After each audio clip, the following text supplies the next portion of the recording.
El otro día estaba pensando que si yo quisiera me sería muy fácil recomendar cosas en este canal y no equivocarme. O sea, sería tan fácil como: ¿quieres una gráfica? Cómprate la más potente, una RTX 4090 y ya está. Pero hay un componente, uno en concreto, el monitor, que es como un dolor de muelas, porque es que no hay manera de elegir uno que sea perfecto. Ok, hay características que hacen que un monitor sea mejor que otro, como la tasa de refresco, etcétera, pero hay otras cosas como el tamaño o la tecnología del panel que van un poco a gustos del consumidor, como quien dice. El caso es que, por si no fuera poco tener que elegir entre tantas variables, ahora se ha sumado otro invitado a la fiesta: los monitores OLED. Pero el OLED tiene algo muy especial. Sobre el papel promete ser superior a todas las tecnologías que teníamos en el mundo de los monitores hasta ahora. Pero el precio a pagar es alto, y no solo estoy hablando de dinero. En este vídeo vamos a hablar de si vale la pena o no comprar un monitor OLED a día de hoy, cómo funcionan los paneles OLED, qué ventajas y desventajas tienen, y además os hablaré de cuál formato os recomiendo yo. Pero antes de comenzar, un mensaje de nuestro sponsor. GBG Mall es tu tienda de claves de software de confianza, donde puedes encontrar, entre otras cosas, claves de Windows originales para Windows 10, Home y Professional, que también sirven para Windows 11. De hecho, son normalmente las que yo utilizo, las suelo comprar ahí. Estas claves son bastante más baratas que las originales que vende Microsoft, básicamente porque son claves OEM, o sea, están pensadas para fabricantes de ordenadores que las compran al por mayor para meter a sus distintos equipos. Y es perfectamente legal revenderlas, por mucho que a Microsoft no le guste mucho, así que es un pequeño hack para conseguir esa clave de Windows de forma original, sin necesidad de poner un crack en tu ordenador, pero de manera muchísimo más barata que comprándolas en la tienda oficial de Microsoft. Abajo en la descripción te dejaré los enlaces para que puedas directamente ir a la página web, pero no solo eso, sino que también te dejaré un pequeño código de descuento para que puedas ahorrarte algunos euros. Así que si estás pensando en montar un ordenador y activar Windows, abajo tienes todos los links. Muchas gracias a GBG Mall por patrocinar este espacio, y ahora sigamos con el vídeo de hoy.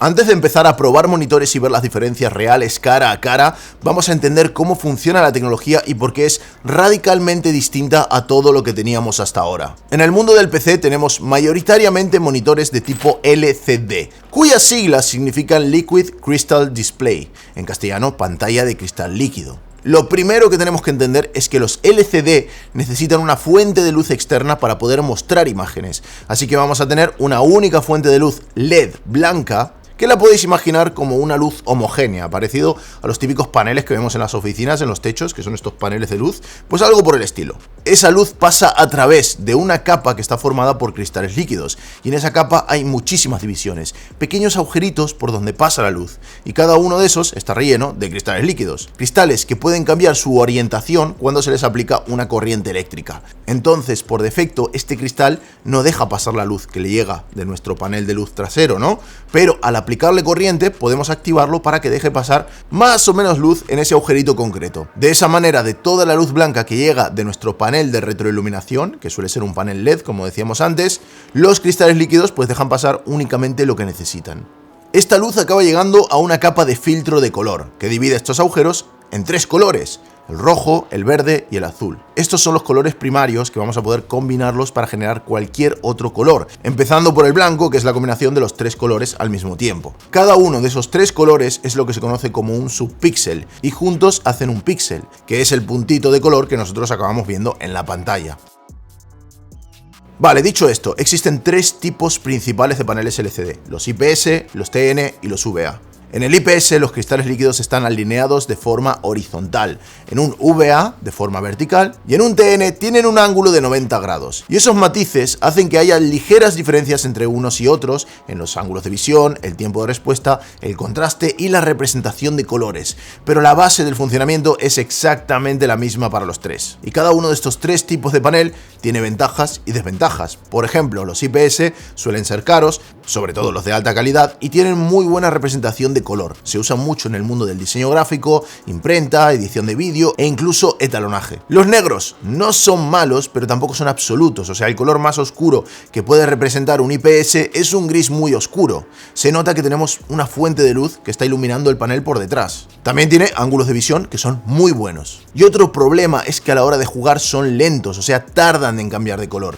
Pero estos últimos años se han inventado paneles IPS rápidos que tienen tiempo de respuesta que no están nada mal, pero que a cambio de ese tiempo de respuesta, pues sí que es verdad que tienen peores negros y peor contraste. Los TN son baratos, no tienen ni buena representación de color, ni se ven especialmente bien. De hecho, son los que peor se ven, tienen malos ángulos de visión, negros muy claritos, pero la ventaja que tienen en el mundo del gaming, aparte de su precio, es que son muy rápidos, por lo que se usan en la escena competitiva. En un juego como por ejemplo Counter-Strike, donde marcas especializadas como Zowie siguen sacando esos monitores de respuesta súper rápida con tecnología TN. Por último, tenemos los VA, que son mejores representando el color negro que los IPS. En escenas oscuras le gana el IPS, pero tiene peores colores y peores ángulos de visión. Están bien calidad-precio y son los mejores para HDR, que si no sabes lo que es, luego vamos a hablar de esto. En fin, cada tecnología es buena en lo suyo, pero las tres tienen problemas, ninguna es perfecta. Ahora hablemos del OLED. El OLED es totalmente distinto. Son lo que se conocen como paneles emisivos. Lo que significa es que cada uno de los píxeles produce su propia luz. En lugar de tener un foco de luz gigante en la parte trasera que ilumina todo a la vez, en el OLED cada píxel se ilumina o se apaga de forma independiente. En lugar de tener cristales líquidos, los materiales utilizados en un panel OLED son compuestos orgánicos que emiten luz cuando se les aplica una corriente eléctrica. De ahí el nombre de OLED, Organic Light Emitting Diode, o sea, diodo emisor de luz orgánico. Entonces, si quiero pintar en pantalla un píxel rojo, lo único que tiene que hacer el panel es aplicar una descarga eléctrica al subpíxel rojo y no hacer nada más para los otros dos subpíxeles. De ese modo, el píxel se nos pinta de rojo. Y si hay que pintar un píxel negro, pues directamente no aplicamos ningún tipo de energía a ningún subpíxel y de esa manera pues el panel se queda en negro. Ese es el motivo por el cual el OLED tiene negro puro, porque literalmente los subpíxeles están apagados. Esto hace que el panel OLED tenga literalmente superpoderes. Por ejemplo, antes os expliqué que el IPS tiene buenos ángulos de visión. En el OLED los ángulos de visión son superiores. Tiene un rango absoluto de visión, o sea, cualquier ángulo es perfecto. También os dije que el IPS tenía buenos colores y que se usaba para el mundo del diseño. Bueno, pues los nuevos monitores de gama alta para diseño están pasando a ser OLED, porque la cantidad de colores que se puede representar en estos paneles es aún más alta y son todavía más precisos. También os dije que el TN tiene muy buenos tiempos de respuesta. Bueno, pues el OLED también es ultra rápido, la respuesta es casi inmediata. Luego hablaremos de eso más a fondo, pero bueno, en general, al no tener cristales líquidos que tienen que cambiar la orientación, los píxeles responden de forma rapidísima. Luego también os hablé de los VA, que tienen un contraste muy alto porque alcanzan brillos muy altos y aparte tienen negros más oscuros que el resto de tecnologías. Bueno, pues el OLED tiene contrastes todavía más altos, por el tema de los negros puros, que son literalmente una parte de la pantalla apagada, por lo que es imposible conseguir un negro aún más negro. Vamos, que sobre el papel el OLED tiene las ventajas de los tres tipos de monitores que vimos hasta ahora combinados y sin ninguno de sus inconvenientes. Pero no solo eso, sino que además, por la tecnología que tienen, son más finos y al encender solo los LEDs que necesitan en el momento que lo necesitan, son más eficientes energéticamente, o sea, no consumen tanta corriente eléctrica. Y visto así, parece que el OLED es la tecnología gaming definitiva, ¿verdad? Bueno, pues resulta que hay una pequeña cosilla, un pequeño detalle que es su gran talón de Aquiles. Bueno, varios en realidad. Hay varios problemas con esta tecnología, pero vamos a empezar por el más grave de todos, que probablemente ya lo conozcáis. Los materiales orgánicos de los que están compuestos los subpíxeles pueden degradarse con el tiempo, provocando el famoso burn-in. El burn-in lo que hace es que la capacidad para emitir luz de ese píxel en concreto vaya disminuyendo, o sea, cada vez es menos brillante. Esto no pasa de golpe, ocurre lentamente, pero sí que es verdad que hay cosas que lo empeoran, como por ejemplo mostrar un mismo color en la pantalla durante mucho tiempo, o tener una temperatura muy alta, o incluso tener un color muy brillante, o sea, con el brillo a tope, con la máxima capacidad del LED. Esto hace que la vida útil del propio LED vaya disminuyendo, y de hecho el que más rápido envejece es el color azul. Y el gran peligro aquí sobre todo es mostrar una misma imagen fija durante mucho tiempo. El burn-in, por ejemplo, en una tele no es tan común porque no hay cosas que se muestren durante muchas horas seguidas. Como mucho puede pasar con el logo de un canal, por ejemplo, con el logo de la CNN, que es ahí rojo brillante. Aquí tenéis el ejemplo de un monitor que ha estado durante un año entero mostrando todo el tiempo el canal CNN. Pero bueno, por lo general podríamos decir que las imágenes son lo suficientemente variadas como para que esto no pase. El tema es que en un ordenador la cosa cambia porque tienes siempre la barra barra de Windows ahí abajo, tienes ventanas de navegadores o el menú de Outlook si lo tienes todo el día abierto, y sobre todo en los primeros televisores OLED esto pasaba bastante rápido. En cuestión de meses ya tenías el panel manchado con este burn-in. Y donde más se ha visto con el tiempo es en los móviles, ¿no? Que los móviles al final hoy en día prácticamente todos llevan pantalla OLED, sobre todo los de gama alta. En cualquier caso, hasta ahora el OLED era una tecnología casi exclusiva de móviles y televisores. En el caso de los monitores de PC ha costado muchísimos años empezar a ver los primeros modelos, y en parte es por este riesgo, ¿no?, de quemarse. Pero no es el único motivo, sino que también hay un problema de economía de escala. Veréis, la tecnología OLED empezó a fabricarse en 2017 por JOLED y su fabricación era carísima, tan cara que solo se podía usar para unos pocos televisores de gama altísima y algunos monitores especializados para uso médico. Ahora Samsung y LG, las dos coreanas, invirtieron de forma muy agresiva en las pantallas OLED, tanto que a día de hoy Samsung tiene casi el 50% del mercado de OLED en móviles y LG domina el mercado de los televisores. Después de unos cuantos años, gracias a esa inversión masiva y a perfeccionar el proceso de fabricación, estamos viendo televisores OLED que son bastante económicos para lo que era la tecnología inicialmente, sobre todo, ¿no? O sea, siguen siendo caros, pero comparado con lo que eran antes, es que no hay color. Y esto pasa porque LG se puede permitir vender con márgenes de ganancia más pequeños, a precios con los que nadie hoy en día puede competir, literalmente. Y esto es gracias a que fabrica muchísimas unidades y vende muchísimas unidades. Entonces, al utilizar las mismas instalaciones, las mismas máquinas y el mismo desarrollo para hacer más unidades, el precio se diluye, por lo cual cada televisor cuesta menos y se puede permitir tener estos precios. Eso es lo que se conoce como economía de escala. Bueno, pues al principio no se invirtió en hacer monitores de ordenadores porque el mercado sería al final más pequeño que el de los smartphones y los televisores. Y las primeras iteraciones que tenemos en el mercado literalmente de monitores de ordenador son o monitores de portátiles o pantallas de televisor que están reconvertidas a pantallas de ordenador. Por ejemplo, el caso del primer monitor gaming OLED es el Alienware AW5520QF, que es de 55 pulgadas. Y no era más que una tele de LG convertida a monitor. Y lo que tuvieron que hacer los de Alienware para aumentar al máximo la durabilidad de la pantalla fue bajar muchísimo el brillo. Hablamos de 350 nits, que es menos de lo que tiene cualquier monitor de gama media para ordenador, por lo cual era un panel OLED muy bonito, se veía muy bien, pero muy oscuro. Y esto prevenía bastante el problema del burn-in. A día de hoy LG está produciendo, además de los paneles de portátiles que vemos ya en varios modelos del mercado, como por ejemplo en el Aero desde hace un par de años, y los típicos de gran tamaño que no dejan de ser televisores reconvertidos, lo que tenemos ahora es un modelo de panel que está más cercano a lo que la mayoría de gamers estarían dispuestos a usar. Se trata de un 27 pulgadas 1440 a 240 Hz, que no es nada más ni nada menos que mi formato favorito. Sí, es verdad que la comunidad ha tenido mucho hype con otros modelos, como los ultrawide de Alienware y MSI, pero para mí no hay nada mejor que un buen 27 pulgadas. A ver, sí que es verdad que el formato más usado del mundo ahora mismo es Full HD, o sea 1080p, porque la mayoría de personas no se gastan tanto dinero en un monitor o porque tienen monitores que son antiguos, y antiguamente Full HD era el estándar de monitores, o sea cualquier monitor que te ibas a comprar era Full HD. Pero para crear un producto LED, que obligatoriamente va a ser de gama alta porque va a ser caro, ya que la tecnología sigue siendo más cara que las otras, hacer monitores Full HD no tendría mucho sentido.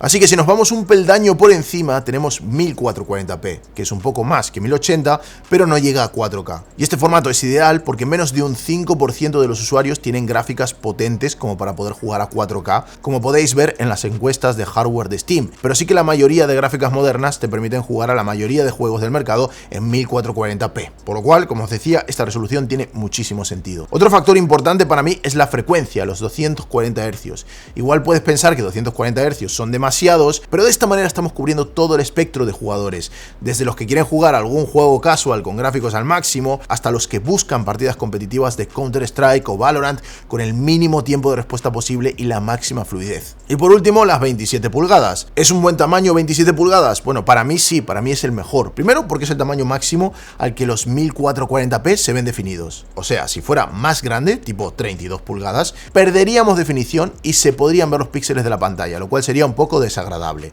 Tendríamos que irnos ya a 4K de resolución. Y al mismo tiempo es bastante grande e inmersivo, pero no tan grande como para perder de vista el mapa, por ejemplo, en juegos como Counter-Strike, donde tienes que poder tener a la vista siempre las esquinas del monitor. En fin, en mi opinión, el equilibrio perfecto entre velocidad, tamaño y jugabilidad. Así que este es el primer panel OLED que está pensado para llegar al gran público, a pesar de su precio, como veremos ahora. Y como os decía, es LG quien fabrica estos paneles, y hay una versión de LG también a la venta, pero realmente a lo que se dedica esta marca es a venderlo a otras empresas para que hagan sus propios monitores. Cada empresa se encarga de ensamblarlo, refrigerarlo, hacer un firmware que le saque el mayor partido, que haga que no se quemen los píxeles, y de estos hay varios, como por ejemplo el AOC, Corsair, Predator, o el que elegimos nosotros para nuestras pruebas, que es el PG27 AQDM de Asus. Este es el que hemos elegido nosotros para hacer este vídeo, pero todo lo que digamos sobre este panel realmente aplica a los otros, ¿vale? Porque Asus realmente es el ensamblador, pero el panel prácticamente es el mismo también en los otros monitores. Vamos a ver diferencias sutiles en varias cosas, pero en general, pues todo lo que digamos aquí, para bien o para mal, aplica a los otros modelos. Pero hay muchos peros. Aunque vamos a arrancar con lo bueno. Como os decía, este monitor tiene todas las cosas buenas de los tres tipos de monitores juntas en uno solo, y realmente son tantas las ventajas que no sé ni por dónde empezar. Empecemos, por ejemplo, por el brillo, el contraste y el HDR. El HDR en monitores y televisiones es algo de lo que se lleva hablando unos cuantos años, y está más o menos ligado también a la tecnología OLED, porque bueno, empezaron a aparecer las dos al mismo tiempo, y una ligada un poco a la otra. O sea, el HDR venía con los televisores de gama más alta, que además tenían panel OLED, y luego lo han ido extendiendo también a los otros monitores del tipo IPS, VA, etc. Bueno, pues todo esto del HDR surge porque en un momento la industria se dio cuenta de que la forma que tenemos de representar los datos de vídeo es un poco antigua y no permite representar ni tantos colores ni tantos matices como realmente el panel puede reproducir. O sea, antes la información de color y brillo y todo esto pues era más que suficiente porque los televisores no eran tan buenos, pero llega un momento que son tan buenos que teniendo más datos sobre el vídeo podríamos hacer una representación todavía mejor.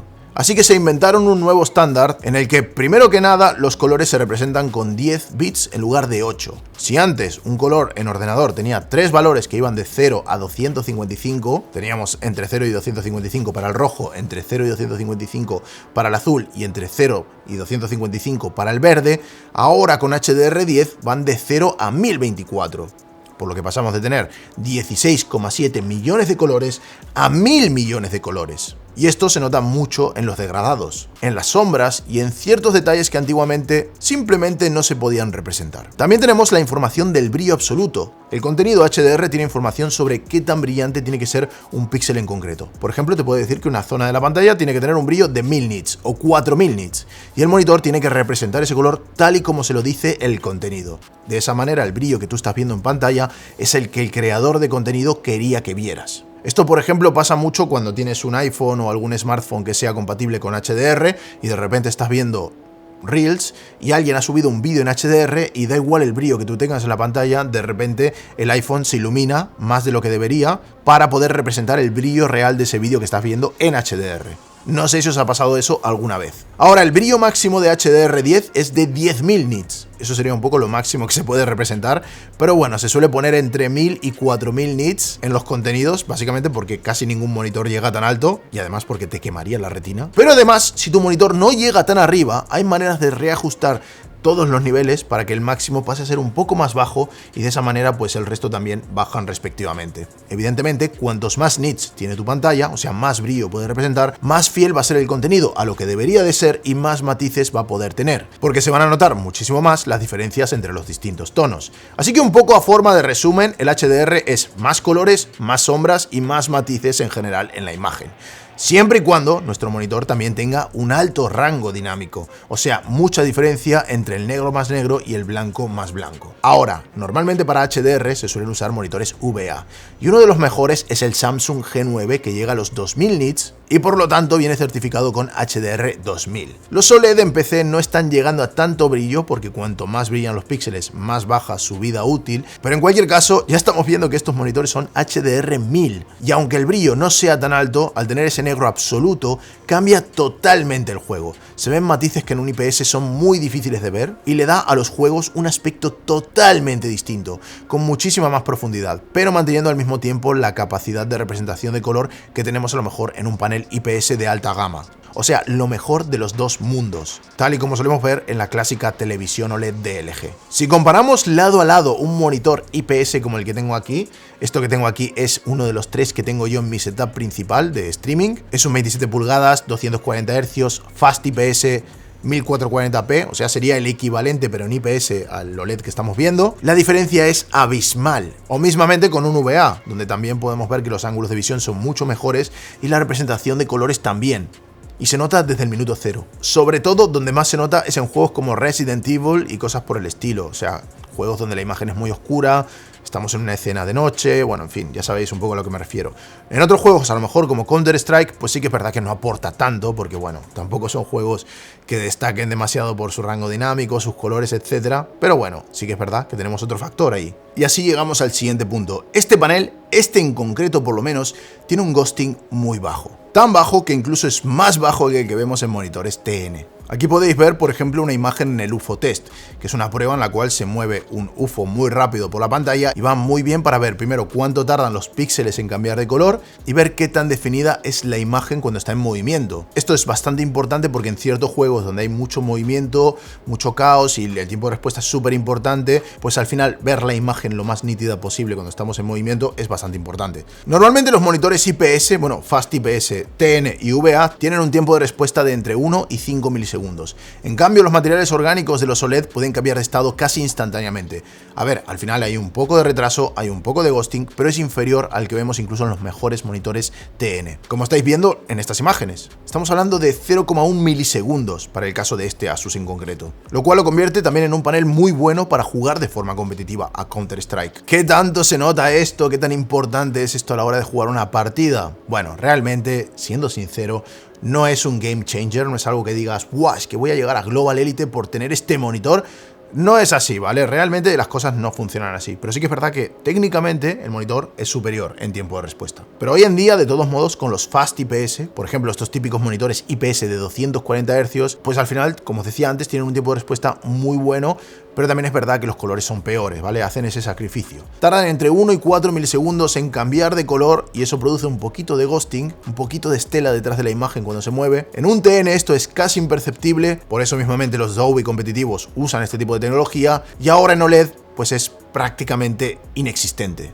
Entonces, por todo lo que hemos visto hasta ahora, el OLED es perfecto, ¿verdad? Bueno, pues lamentablemente no, y no solo por el burn-in, hay otros problemas con este monitor, otros problemas, en mi opinión, bastante graves. Pero muchos de ellos realmente están relacionados con el burn-in, o sea, giran alrededor de ese problema. Ese problema genera otros problemas. Por ejemplo, el hecho de que yo estaba jugando una partida competitiva en Counter-Strike 2, que por fin tengo la beta, y de repente se me apagó la pantalla durante un segundo o dos. Yo sentí que fue una eternidad, pero bueno, fue como un segundo creo o algo por el estilo, y era porque básicamente el monitor se estaba autorrefrescando para evitar que se queme. Otra cosa muy molesta que hace es que el brillo se ajusta de forma automática cuando la pantalla está demasiado iluminada. Por ejemplo, si tú pones un fondo blanco en toda la pantalla, todo el brillo de la pantalla se ajusta y se baja para evitar sobreexponer los píxeles y evitar de esa manera que se quemen. Por lo cual, tú imagínate que tienes toda la pantalla en negro y tienes un cuadradito blanco.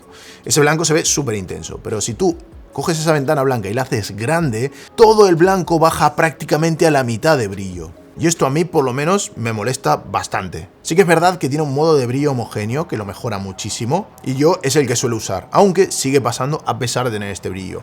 Aquí tengo que romper una lanza también a favor de los OLED porque la nueva generación, la generación que yo pude ver en el evento de Asus, ¿vale? Recuerdo que saqué un vídeo la semana pasada o la anterior en un evento donde fui a ver la segunda generación o tercera, no sé cómo llamarla, de paneles OLED de gaming, y sí que es verdad que en esos nuevos, cuando activas el modo homogéneo, esto ya prácticamente no pasa, ¿vale? Que es algo que lo primero que hice cuando fui a ese evento fue comprobarlo, y efectivamente en las nuevas versiones ya no está pasando. Pero sí que es verdad que en este, a pesar de tener el modo de brillo homogéneo activado, pasa un poquito. Y esto es un problema, sobre todo para diseñadores también, ¿no? Porque literalmente, según el brillo que hay en pantalla, nos está cambiando la tonalidad de los colores. Y eso para etalonaje, diseño, etcétera, etcétera, pues según cómo puede ser un problema. También tenemos el problema del burn-in, pero bueno, en este caso Asus lo que ha hecho ha sido diseñar un sistema de refrigeración, colocando disipadores en la parte trasera del monitor para reducir la temperatura del panel y de esa manera pues bajar el riesgo. Esta es un poco la solución que han encontrado para tener estos brillos tan altos comparado con lo que veíamos a lo mejor en el primer OLED, el que os contaba antes, el Alienware, que era ridículo el brillo que tenía. Bueno, pues ahora los brillos son más altos, pero también hay un sistema de refrigeración interno dentro del panel y eso también es algo que han mejorado en la última generación, de lo que también os hablé en el vídeo del evento de Asus. Por lo cual, en ese sentido, yo creo que a largo plazo el riesgo de burn-in va a bajar bastante. Pero claro, tenemos todas estas cositas de que se apaga, de que está refrigerado, de que cambia el brillo, que no sé qué. Todo eso es para proteger el panel al final. Pero también te tengo que decir que no he tenido tiempo de probarlo tantos meses como para comparar si a la larga este monitor sufre o no de burn-in. Aunque tengo que decirte que sí que he probado otros. Por ejemplo, aquí tenemos un 48 pulgadas de Asus OLED que lleva un montón de tiempo en el setup y de momento no ha tenido ningún problema. O por ejemplo, esta tele de LG que durante un año la está usando de monitor y tampoco tiene ningún tipo de problema de burn-in. Pero quizás en cualquier caso no es el mejor monitor para tenerlo 24/7 encendido con tu escritorio de Windows. Yo por ejemplo lo que hacía mucho cuando usaba la tele OLED era esconder automáticamente la barra de Windows y dejar el fondo de pantalla totalmente negro. Entonces pues simplemente veía la ventana con la que estaba trabajando y nada más. También estaba un poco paranoico, ¿no? Con el burn-in, que se me iba a quemar, se me iba a quemar. Bueno, pues al final no le pasó nada, pero también porque tomé medidas, ¿no? Así que tampoco te puedo decir exactamente. Seguramente el tiempo nos lo dirá. Un poco la idea que tengo es poner este monitor OLED en mi setup de streaming principal, en mi monitor principal, y de esa manera, pues al cabo de los meses, seguramente veamos algún tipo de efecto si es que ocurre algo. Pero los problemas no se acaban aquí. Aquí hay un tema del que yo ya me había dado cuenta en monitores anteriores. Y es un problema que se repite y se repite incluso en este de aquí y que yo no tengo claro de que vaya a haber una solución a corto plazo. Y es a la hora de mostrar texto. Por ejemplo, el texto del menú de Windows o el de una página web cualquiera. Y es que el texto no se ve ni tan nítido ni tan limpio como en un monitor LCD. ¿Pero por qué pasa esto? Pues es muy interesante. Veréis, este panel OLED de Asus, al igual que otros que venden Corsair, LG, etcétera, etcétera, etcétera, o mismamente los televisores de LG, tienen una tecnología que se conoce como WOLED. ¿Qué diferencia tiene esto con el OLED clásico? Bueno, pues como hemos visto antes, un píxel está compuesto por 3 subpíxeles, el rojo, el azul y el verde. Bueno, pues los WOLED o WOLED de LG añaden un cuarto color, que es el blanco, que se utiliza para mejorar el brillo. Es decir, el monitor provoca el color con los subpíxeles RGB y aumenta el brillo con el subpíxel blanco. También refuerza el blanco de esta manera y en general ayuda a levantar la luminosidad del píxel. Esta estructura se conoce como RWBG, que básicamente es el orden de los subpíxeles dentro del píxel. Y aquí es donde chocamos contra las letras. Las letras que nosotros vemos en nuestro escritorio tienen una pequeña difuminación, un pequeño anti-alias para que se pinten de forma más natural. Esto se conoce como ClearType. Es una tecnología de Microsoft, en el caso de Windows. O sea, si una letra es de color negro, en lugar de pasar de negro a blanco de forma abrupta, lo que se hace es, por software, difuminar ligeramente los píxeles de alrededor para eliminar esos bordes tan duros. Y el tema es que ClearType está optimizado para distribuciones de subpíxel de tipo RGB. Y estos paneles pues tienen una distribución RWBG. Por eso cuando vemos un texto se nota como más sucio, como si cada letra tuviera una pequeña sombra roja alrededor. Si desactivamos ClearType el problema mejora bastante, pero perdemos esa suavidad agradable, ¿no? Y natural que tiene el texto. Y esto, por cierto, también se nota en ciertos juegos, como por ejemplo donde me he dado cuenta, también me he dado cuenta porque yo ya he investigado mucho para el vídeo, hemos probado mucho el monitor y bueno, ya me fijo en estas cosas, ¿vale? Pero por ejemplo, cuando tú empiezas en Counter-Strike, en el mapa de Nuke, la escalera que hay desde la base de T, pues ahí podemos ver claramente cómo las líneas rectas están ligeramente difuminadas. Luego tenemos el efecto Mura, que este es un problema intrínseco de la tecnología OLED. Y esto pasa mucho incluso en móviles, especialmente en los Samsung. Como en una pantalla OLED cada subpíxel se ilumina de forma independiente, a veces pasa que debido a las pequeñas variaciones que tienen los materiales orgánicos, hay algunos que se iluminan un poquito más que otros. Y a veces cuando estás viendo la pantalla de un color uniforme, sobre todo en gris, o sea, cuando lo pones en gris se nota una barbaridad, se ve mucho la diferencia de iluminación entre píxeles, por lo cual tienes como una textura rugosa, como una especie de grano en pantalla, que hace que el color pues al final no es uniforme. En definitiva, yo creo que de nuevo queda demostrado que no existe el monitor perfecto. Yo creo que para jugar, este tamaño, esta resolución, estos hercios y esta tecnología son de lo mejor que existe. Después de probarlo, sí que tengo claro que si quisiera un setup únicamente para jugar, me iría de cabeza por un monitor de este tipo. Y ahí pues depende el tamaño que quieras, la marca que quieras, resolución que quieras, etc. Yo pienso que el 27 pulgadas 1440p 240 Hz es el tamaño ideal para la mayoría de gente. Pero también hay ultra wides, hay enormes y hay de todo tipo. Pero también tiene sus problemas, como mismamente el burn-in, el ajuste automático de brillo, los parpadeos, el efecto Mura y sobre todo los textos que se ven un poco raros en mi opinión. Y para trabajar seguramente en mi día a día, cada vez que encendiera el ordenador y viera todos estos efectos, pensaría que me he gastado más de 1000 euros en este monitor y se ve así de mal y me sentiría un poco estúpido, la verdad. Así que si lo vas a usar principalmente para navegar por redes sociales, trabajar, buscar en Google, programar, etcétera, pues yo me ahorraría ese dinero y me iría a lo mejor por un VA o por un IPS. IPS, que quizás no son tan buenos en juegos, pero son muy cómodos para el resto de usos. En concreto, si te importan mucho los colores, el IPS es el caballo ganador, y si te interesa tener muy buen contraste y HDR,